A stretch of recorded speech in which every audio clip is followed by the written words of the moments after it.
Hello, I'm Michael Pierce, and this is The Human Condition.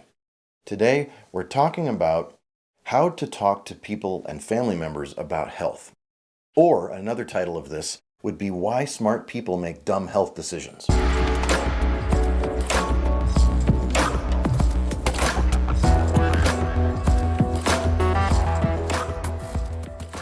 In my experience, I work with some billionaires. I also work with very intelligent people, and I work with family members of my own and family members of other people's, and they often tell me, how do I talk to family members that are wise and smart, and they object to my choices? And so I tend to tell them that there are some traps that people fall into that are very intelligent. They may not know about science or the food industry.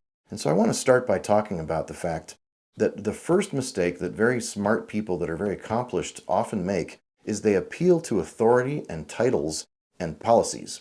They appeal to unelected officials and they appeal to organizations and consensus documents that are made by people coming together that are really more industry and politically driven and consensus driven than actually science driven. In science, there are lots and lots of differing opinions and there are lots of unsettled statements. There's things that you can't say we absolutely know. Another difficulty is that a person who isn't well schooled in the discipline that you're talking about, namely nutrition, biochemistry, mental health, they might not understand that there are textbooks on the subject that are very much elaborated on the mechanisms that you're talking about. And they don't know those mechanisms, but they don't want to dive into those mechanisms because it's not their field. So sometimes you have to talk to people about what's called falsifiability, which is Karl Popper's idea that sometimes you will find an idea that you can falsify by doing some kind of an experiment. So that's probably the way that we look at healthcare the most, is we try to figure out, is there an experiment that we could run that would falsify the claim, for example, that a high-fat diet causes heart disease?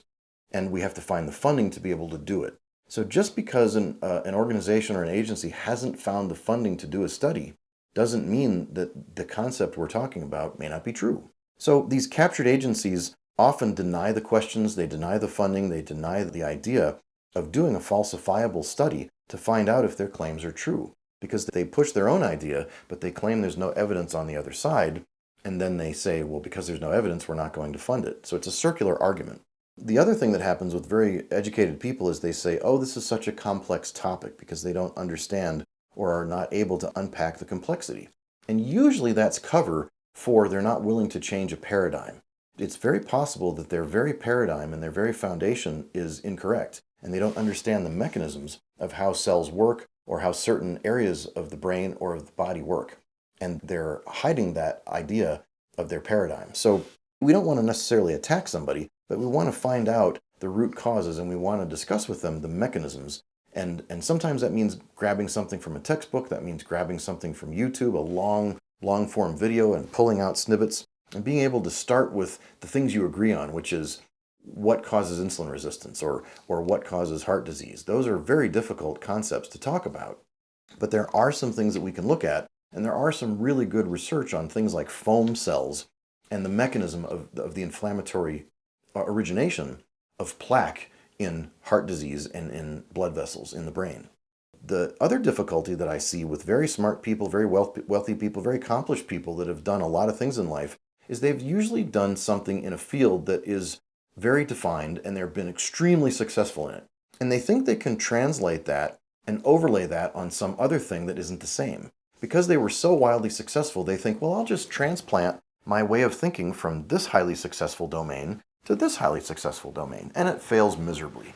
You see that in business people that tried a new business. You see it in sports athletes that try a different sport, and it just fails and falls apart. But it's very difficult for a very accomplished person, especially if they're wealthy, to understand that it's new information, it's new systems, it's new paradigms, it's new mechanisms, it's new assumptions, and it's new foundations. It's not like the other thing that they did, so it's not readily transferable. Another concept we have to talk about is that those who make the decisions in policy are not there to pay for them when they fail. Let's say that you start a vaccination policy, or let's say that you start a food policy, or let's say you start a medication policy or a public health policy, and you don't have to pay for the consequences if it fails. That's a very big deal. So unelected officials and even elected officials that don't have to pay for the consequences to the parents that are affected by the rules that they make is a real problem. So we have to tie the consequences back to the person or persons who made the policy. That's extremely important in healthcare policymaking. We have to look at the cost of death, the cost of maiming, the cost of healthcare, the cost of recovery, and the cost to society from people that suffer from these policies. And then last, we really have to follow the money. We have to figure out who benefits and who pays from a policy. If you institute a policy and it happens to benefit a particular industry, that is probably significant. And so a conflict of interest is an old-fashioned idea that we really need to resurrect because we've lost our way.